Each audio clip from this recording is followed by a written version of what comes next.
कभी कभी मरने के लिए जहर की ज़रूरत नहीं पड़ती। हसास इंसानों को तो रवैये ही मार देते हैं और ये मौत बड़ी अज़ियतनाक मौत होती है। अस्सलाम वालेकुम।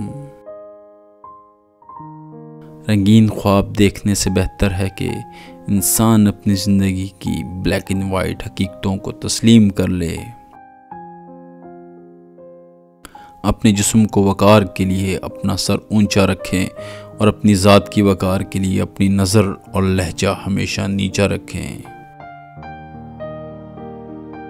नेक लोगों की सहबत से हमेशा भलाई मिलती है, क्योंकि हवा फूलों से गुज़रती है तो वो और भी खुशबूदार हो जाती है।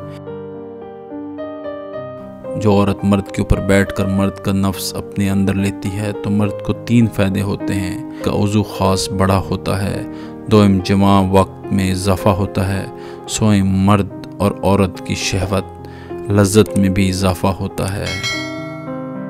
उम्मीद आधी ज़िंदगी है और मायूसी आधी मौत है।